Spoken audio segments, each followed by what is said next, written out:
أعوذ بالله من الشيطان الرجيم بسم الله الرحمن الرحيم الحمد لله رب العالمين والصلاة والسلام على أشرف الأنبياء والمرسلين وعلى آله وصحبه أجمعين سبحانك لا علم لنا إلا ما علمتنا إنك أنت العليم الحكيم رب اشرح لي صدري ويسر لي أمري واحلل عقدة من لساني يفقه قولي.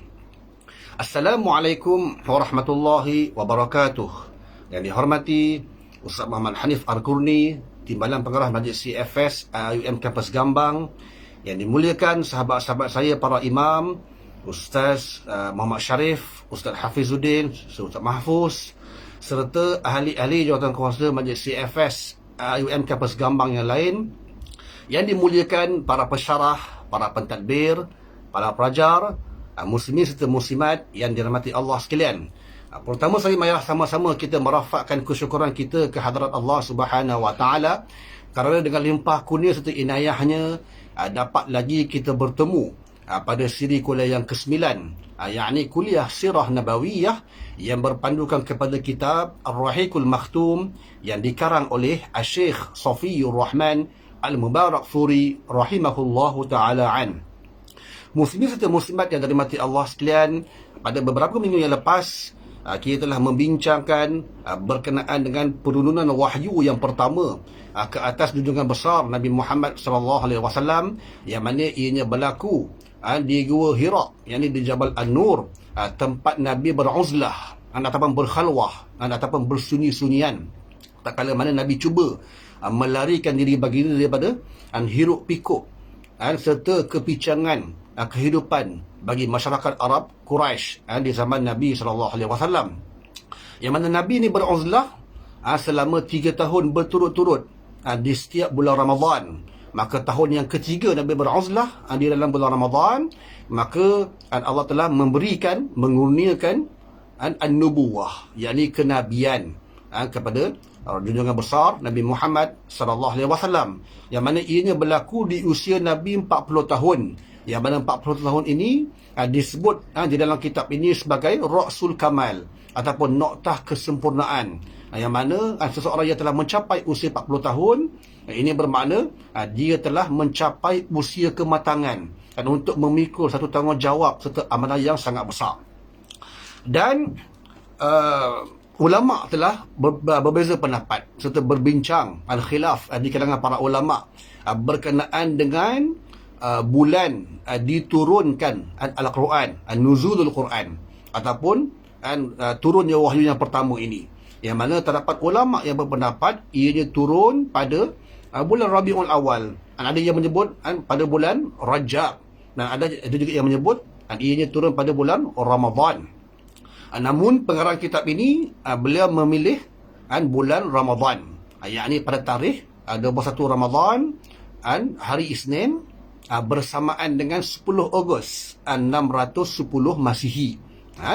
Maka dari segi hujah ataupun dalil yang digunakan pakai kenapa dipilih bulan Ramadan, ini berdasarkan firman Allah Subhanahu Wa Taala di dalam surah Al-Qadar, dan inna anzalnahu fi lailatul qadr, sesungguhnya kami telah menurunkan yakni Al-Quran pada malam Al-Qadar.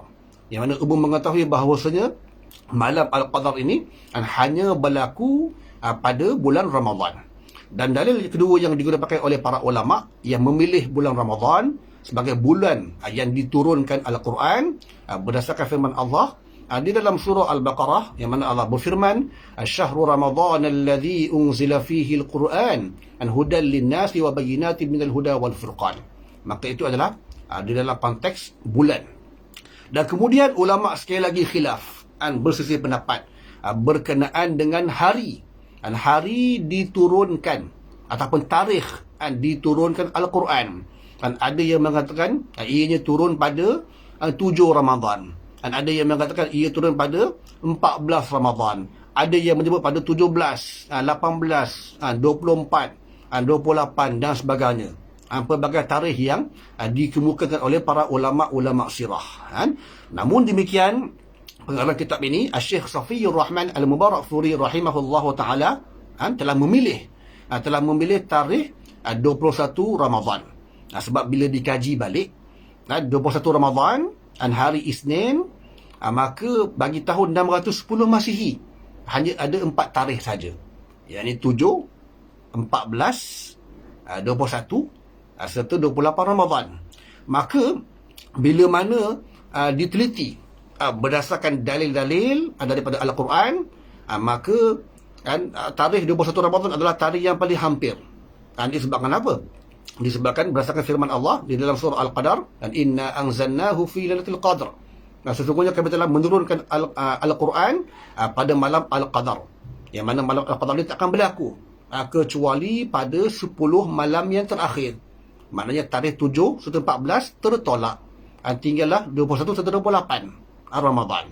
Dan malam Al-Qadar pula tak akan berlaku kecuali pada malam-malam ganjil di 10 malam yang terakhir. Maka antara 21 serta 28 Ramadan, maka tarikh 21 lah yang tepat, yang dipilih oleh pengarang kitab ini sebagai hari ataupun tarikh diturunkan Al-Quranul Karim. Yang ini wahyu yang pertama. Dan kita juga telah membincangkan berkenaan dengan bagaimana Nabi SAW telah didatangi oleh malaikat Jibril alaihi salam dengan membawa 5 ayat yang pertama daripada surah Al-Alaq, yakni Iqra' bismi rabbikal ladzi khalaq, khalaqal insana min 'alaq, Iqra' wa rabbukal akram, alladzi 'allama bil qalam, 'allamal insana ma lam ya'lam. Yang mana Jibril telah mengajar akan wahyu tersebut kepada Nabi, bila mana Jibril pada awalnya menyuruh Nabi supaya membaca Iqra'. Maka Nabi kata, ma ana biqari'in, aku tak tahu membaca. Dan kemudian dipeluknya Nabi, sehingga menyebabkan Nabi gementar dan dilepaskan kembali. Maka Jibril sekali lagi berkata, Iqra', bacalah. Maka sekali lagi Nabi berkata, ma ana biqari'in, aku tak tahu membaca. Maka sekali lagi Jibril memeluk baginda, sehingga Nabi sesak nafas, Nabi cemas dan dilepaskan kembali. Dan kemudian bawalah Jibril membacakan ayat yang pertama sehingga ayat yang kelima daripada surah Al-Alaq. Maka bila mana Nabi telah menerima akan wahyu tersebut, maka Nabi ni cepat-cepat kembali ke rumah baginda bagi menemui Khadijah. Dia kata kepada Khadijah, zammiluni, selimutkan aku. Maka bila Nabi dah tenang, maka Nabi berkata kepada Khadijah, laqad khashitu ala nafsi, aku khawatir, aku takut sesuatu telah berlaku ke atas aku. Kata Nabi kepada Khadijah. Maka pujuk Khadijah, kalla wallahi ma yukhzika Allahu abada. Tidak sama sekali, demi Allah tidak akan menghina kau sedemikian rupa. Dan kemudian Khadijah menyebut akan segala perbuatan-perbuatan baik Nabi SAW kepada masyarakat, yang mana baginda ni suka menghubungkan, merapatkan hubungan silaturrahim. Nabi juga sering menegakkan keadilan. Nabi suka membantu orang-orang yang susah dan sebagainya. Maka mustahil Allah menghina Nabi sedemikian rupa. Dan kemudiannya Khadijah telah membawa Nabi SAW untuk bertemu dengan sepupu Khadijah, yang bernama Waraqah bin Naufal. Yang mana Waraqah bin Naufal ini adalah merupakan seorang yang berpegang kepada agama Nasara. Yang ini seorang ahli kitab, yang mana beliau menghafaz kitab Injil dan juga menulis kitab Injil dalam bahasa Ibrani. Dan ketika mana Nabi telah terima wahyu ni, beliau dikatakan seorang yang dalam keadaan yang sangat-sangat tua dan juga buta lah. Dan disebut di dalam beberapa kitab yang lain, yang mana ulama khilaf berkenaan dengan status Waraqah bin Naufal ini, yang mana adakah beliau ni seorang Muslim, mukmin ataupun tidak. Malah terdapat ulama yang mengatakan dia ni seorang Muslim, dan disebabkan dia ni merupakan ahli tauhid, yang beriman kepada Allah Subhanahu Wa Taala berdasarkan kitab yang asal, yakni kitab Injil yang asal, sebelum diselewengkan oleh pendeta-pendeta Yahudi lah. Maka ini adalah menurut pendapat beberapa orang ulama. Malah disebut di dalam sebuah hadis, hadis daripada riwayat Aisyah radhiyallahu anha, yang mana disebut bahawasanya Waraqah bin Naufal ini beliau juga merupakan antara ahli syurga. Ini yang Nabi sebut di dalam sebuah hadis, hadis daripada riwayat Aisyah yang bahawasanya Waraqah bin Nawfal merupakan seorang ahli syurga, yang mana Allah kurniakan syurga kepada dia, disebabkan berimannya dia kepada ajaran tauhid, tauhidullah, yakni mengesahkan Allah Subhanahu wa taala. Dan ulama sekali lagi khilaf berkenaan dengan status Waraqah bin Nawfal, adakah dia ni seorang sahabat ataupun tidak. Disebabkan dia ni pernah berjumpa dengan Nabi, maka ada ulama mengatakan dia ni seorang sahabat. Sebab ta'rif sahabat ni adalah antaranya ialah sempat berjumpa dengan Nabi. Cumanya bila mana turunnya wahyu yang pertama itu, tidak ada suruhan, tidak ada tuntutan untuk perintah untuk menyampaikan dakwah tersebut lagi. Hanya dalam konteks pengenalan kepada beriman kepada Allah Subhanahu wa taala. Maka ini adalah konteks intipati daripada surah Al-Alaq, ayat yang pertama sehingga ayat yang kelima. Dan juga terdapat tuntutan untuk belajar ilmu melalui pembacaan, yang ini iqra' lah. Maka ulama khilaf di dalam konteks status Waraqah bin Nawfal, sama ada dia ni sahabat ke ataupun tidak. Tetapi pendapat yang disepakati oleh kebanyakan para ulama ialah dia ni merupakan seorang ahli fatrah, yakni yang hidup pada zaman selepas terangkatnya ataupun diangkatnya Nabi Allah Isa AS ke atas langit, dan sebelum terutusnya Nabi SAW. Cumanya dia sempatlah bila mana Nabi terima wahyu yang pertama ni, dia masih hidup lagi. Tetapi tatkala mana Nabi detik Nabi nak menerima wahyu yang kedua ni daripada surah Al-Mudaththir, maka dikatakan dia telah meninggal dunia lah. Yang mana wahyu yang kedua ni ia lebih penting, sebab terdapat tuntutan untuk memberi peringatan, memberi inzar kepada masyarakat. Dan itu yang kita berhenti pada beberapa minggu yang lepas. Dan kemudiannya Imam At-Tabari serta Ibnu Hisham telah meriwayatkan bahawasanya baginda telah keluar daripada Gua Hira selepas didatangi oleh malaikat Jibril yang membawa wahyu yang pertama itu. Dan kemudian dikatakan Nabi ni kembali ke Gua Hira. Nabi kembali ke Gua Hira bagi melengkapkan uzlahnya ataupun khalwahnya. Sebab masa Jibril datang tu Nabi tak habis lagi beruzlah ataupun berkhalwah, bersunyi-sunyian. Maka dikatakan lepas Nabi dah terima wahyu yang pertama itu, Nabi keluar kejap disebabkan Nabi gementar. Dan kemudian Nabi kembali balik ke Gua Hira bagi melengkapkan ibadahnya, uzlahnya. Kemudian bawalah Nabi kembali pulang ke Makkah Al-Mukarramah, ke rumah baginda. Dan di dalam periwayatan At-Tabari ini terdapat beberapa aspek tambahan yang mana kalau kita imbas, bila mana Nabi keluar daripada gua tersebut, maka Nabi terdengar satu suara daripada langit yang melaung, "Ya Muhammad, anta Rasulullah wa ana Jibril." Wahai Muhammad, sesungguhnya engkau merupakan Rasulullah, utusan Allah, dan aku merupakan Jibril. Ini kata Jibril lah bila mana Nabi keluar daripada Gua Hira tersebut. Lalu Nabi bila mana Nabi mendengar akan suara tersebut, Nabi tahu, Nabi perasan yang mana suara tersebut datang daripada langit. Maka Nabi pun mendongak ke atas langit, dan Nabi melihat Jibril dengan imej seorang lelaki yang sedang mendepakan kakinya di ufuk langit. Ini disebutkan dalam kitab inilah. Lalu Jibril melaungkan sekali lagi, "Ya Muhammad, anta Rasulullah wa ana Jibril."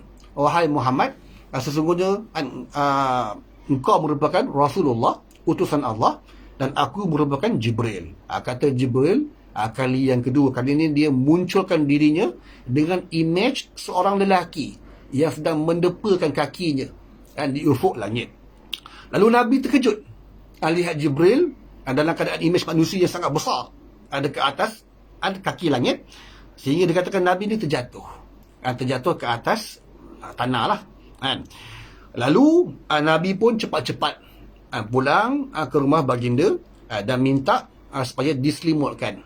Kemudian setelah tenang, barulah Nabi menceritakan hal tersebut kepada isterinya, yakni Khadijah binti Khuwailid radhiyallahu anha.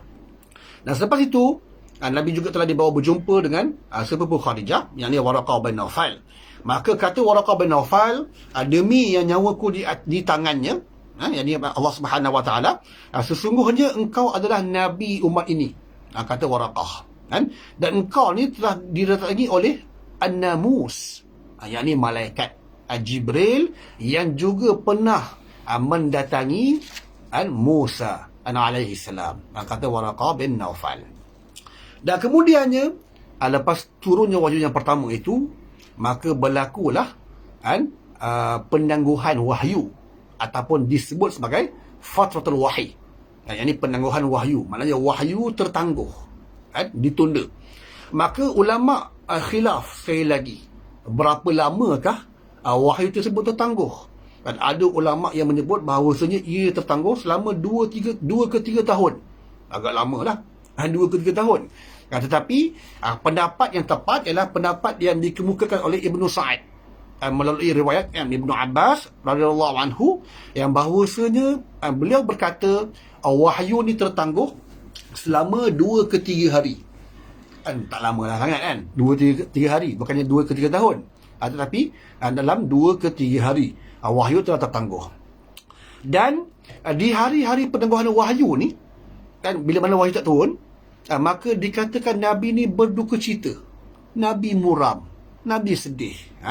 Maka Imam Al-Bukhari rahimahullahu ta'ala telah meriwayatkan di dalam kitab At-Ta'bir, yang bahawasanya disebabkan penangguhan wahyu tersebut, maka Nabi ni tak ceria macam biasa. Dan Nabi ni dalam keadaan yang muram, kata kat dalam kitab inilah, sehingga mendorong Nabi, disebabkan wahyu tak turun, sehingga ianya mendorong Nabi kembali ke Gua Hira. Nabi nak betul-betul buktikan yang dia tak kena scam. Maka Nabi kembali ke Gua Hira. Nabi kembali ke Gua Hira, maka bila sampai ke puncak Jabal An-Nur, maka sekali lagi Jibril menampilkan dirinya dengan berkata bahawasanya, ya Muhammad, innaka rasulullahi haqqa, wahai Muhammad, sesungguhnya engkau merupakan utusan Allah yang sebenar-benarnya. Bawalah Nabi tenang balik. Nabi tenang balik, bawalah Nabi kembali ke rumah baginda. Maka bila mana Nabi sampai ke rumah, tunggu punya tunggu, tak turun juga wahyu. Nabi gelisah balik, Nabi sedih, Nabi muram. Maka Nabi pun kembali menaiki ke puncak Jabal An-Nur. Maka sekali lagi hal yang sama berlaku. Maka bila mana Jibril sekali lagi memunculkan dirinya ke hadrat Nabi SAW, dan dia kata benda yang sama juga, ya Muhammad, innaka rasulullahi haqqa, wahai Muhammad, sesungguhnya engkau merupakan Rasulullah yang sebenar-benarnya. Ini adalah kisah sahih lah, yang disebut dalam kitab At-Ta'bir melalui periwayatan Imam Al-Bukhari rahimahullahu ta'ala. Seterusnya, Jibril yang zilu bil wahyi marratan thaniyah. Jibril membawa wahyu kali kedua. Ini adalah topik yang seterusnya. Dan sebelum kita pergi ke topik yang baru ni, Ibnu Hajar beliau telah menyatakan berkenaan dengan objektif ataupun tujuan berkenaan dengan penangguhan wahyu. So rupa-rupanya ada hikmahnya itu sendiri. Kenapa wahyu tertangguh? Yang pertama ialah ia bagi membuang perasaan gerun, perasaan gementar yang wujud di hati sanubari Nabi SAW. Kita imbas balik, saat Nabi terima wahyu, yang mana Nabi ni dalam keadaan yang gementar. Nabi tak pernah lihat sesuatu makhluk daripada alam ghaib. Yang ni malaikat lah. Yang mana Jibril ni pula muncul dalam tubuh badannya yang asal. Ada 600 sayap. Dan bila mana Jibril ni melebarkan satu sayapnya itu, ia mampu meliputi, mampu menutupi seluruh horizon. Satu dunia boleh tutup. Ini Jibril. Nak kata betapa besar tak besarnya makhluk yang bernama malaikat Jibril. Itu baru makhluk. Belum lagi Al-Khaliq, yang ni Allah Subhanahu Wa Ta'ala. Subhanallah. Dan Jibril ni pula adalah dia punya fizikal besar. Dia masuk ke Gua Hira yang luasnya lebih kurang 4 hasta. Dan kemudian bila mana Nabi cakap ma ana biqari'in, aku tak tahu membaca, maka dipeluknya Rasulullah sallallahu alaihi wasallam. sehingga Nabi tercungap-cungap. Kan? Maka wujud perasaan gementar. Gementar di hati Nabi SAW. Maka bila mana wahyu tertangguh, maka ia sekaligus boleh membuang, boleh menyingkirkan perasaan gementar, perasaan takut di hati sanubari Nabi SAW. Maka itu adalah faktor yang pertama, tujuan yang pertama kenapa wahyu tertangguh. Dan tujuan ataupun faktor yang kedua kenapa wahyu tertangguh, ia bagi menimbulkan perasaan rindu Nabi terhadap wahyu. Ini adalah sebab yang kedua. Maka imbas balik kisah yang sebut tadi, yang mana bila mana turunnya wahyu yang pertama, dan kemudian Nabi tertunggu-tunggu wahyu yang kedua, tengok-tengok tak turun-turun juga disebabkan berlakunya fatratul wahyi, yang pelanggaran wahyu, maka Nabi ni rasa tak sedap hati. Nabi rasa muram, sedih. Maka ia telah menyebabkan Nabi ni kembali naik ke Jabal An-Nur, ke Gua Hira. Sehingga menyebabkan Jibril muncul kepada Nabi, sehingga menyatakan, ya Muhammad, innaka Rasulullahi haqqa. Wahai Muhammad, sesungguhnya engkau ni merupakan utusan Allah yang sebenar-benarnya. Jangan risau. Maka timbul perasaan rindu Nabi terhadap wahyu. Maka ini adalah antara hikmah yang terbesar kenapa wahyu tersebut tertangguh.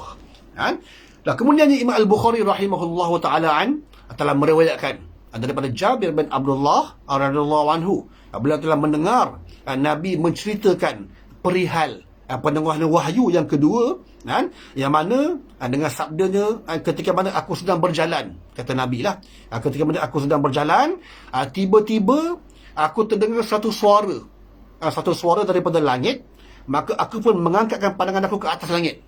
Nabi tengok ke atas langit, maka Nabi mendapati malaikat yang mendatangi aku di Gua Hira itu, dia sedang duduk di atas kerusi di antara patala langit dan juga bumi, kata Nabi.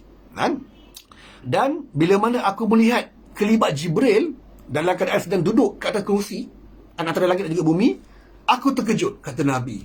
Aku kaget, sehingga menyebabkan aku terjatuh dekat atas muka bumi atau bekas tanah lah, kata Nabi.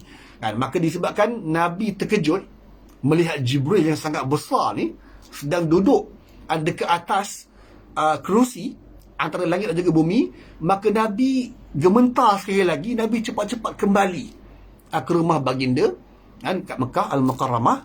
Lalu sekali lagi Nabi berkata kepada Khadijah, zammiluni, zammiluni, zammiluni, selimutkan aku, selimutkan aku, selimutkan aku. Maka sedang Nabi dalam keadaan berselimut itu, maka turunlah wahyu yang kedua, yang mana melalui firman Allah Subhanahu wa taala di dalam surah Al-Muddathir, yang mana Allah berfirman, ya ayyuhal muddathir qum fa'anzir wa rabbaka fakabbir wa thiyabaka fatahhir war rujza fahjur wa la tamnun tastakthir wa li rabbika fasbir. Yang bermaksud, wahai orang yang berselimut, merujuk kepada Nabi yang sedang berselimut. Nabi gementar, menggeletar, maka diminta supaya Khadijah selimutkan dia. Maka ayat ini memang ditujukan khas kepada Nabi yang sedang dalam keadaan berselimut. Kata Allah, firman Allah ada dalam surah Al-Muddathir, qum fa'anzir, bangunlah wahai Muhammad, fa'anzir, berilah peringatan, inzar kepada orang ramai. Kata Allah kepada Nabi SAW, wa rabbaka fakabbir, dan Tuhanmu maka ucaplah dan juga ingatlah akan kebesarannya, peragungkan Allah Subhanahu wa taala. Wa thiyabaka fatahhir, dan pakaianmu itu hendaklah engkau bersihkan, bersihkan pakaianmu itu.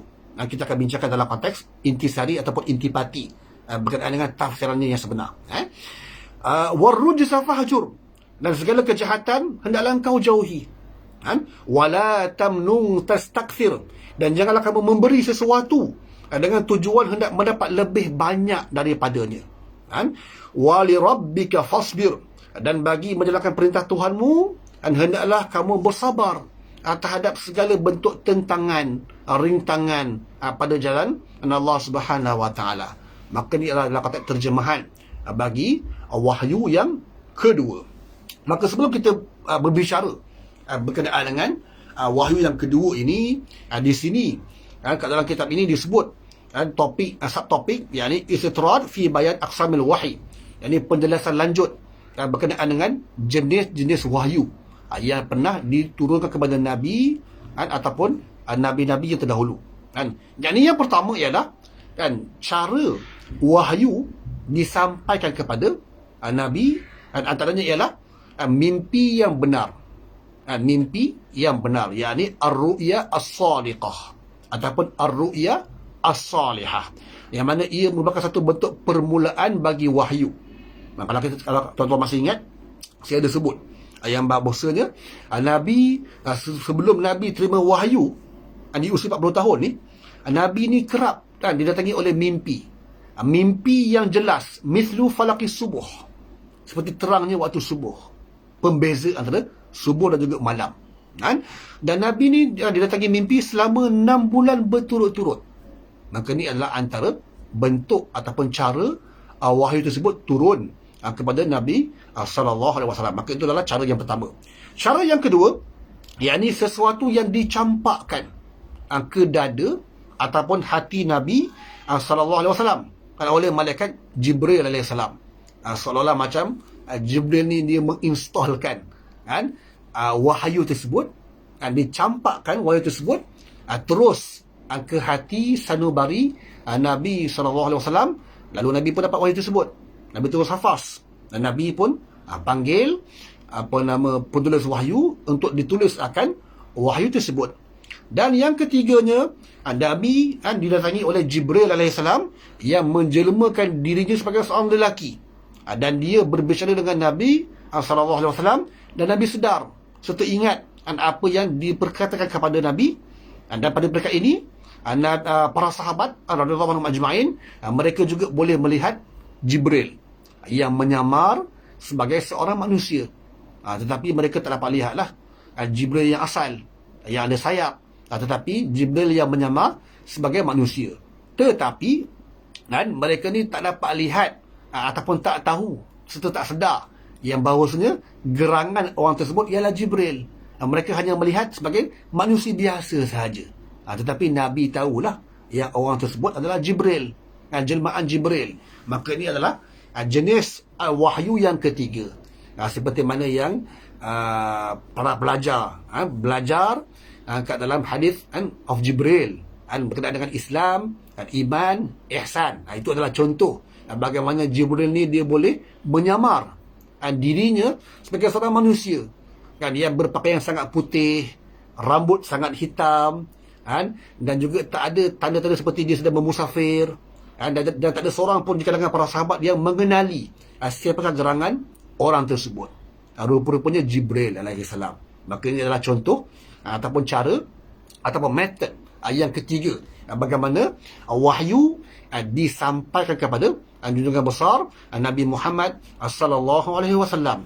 Dan cara yang keempat ialah Nabi ni didatangi melalui bunyi deringan loceng. Bunyi deringan loceng, jaras, yang mana ia seolah-olah macam ada satu bunyi loceng yang muncul dekat minda Nabi. Dan Nabi sebut dalam sebuah hadis yang mana cara inilah yang paling berat. Dan cara penerimaan wahyu yang paling berat ialah bila mana wahyu tersebut muncul ataupun timbul seperti bunyi loceng. Yang mana ianya satu keberatan kepada Nabi sallallahu alaihi wasallam. Malah disebut dalam satu riwayat yang bahawasanya Nabi kadang-kadang Nabi berpeluh walaupun pada hari yang sejuk, tak kala mana munculnya wahyu tersebut datang dalam keadaan dalam situasi bunyi macam loceng.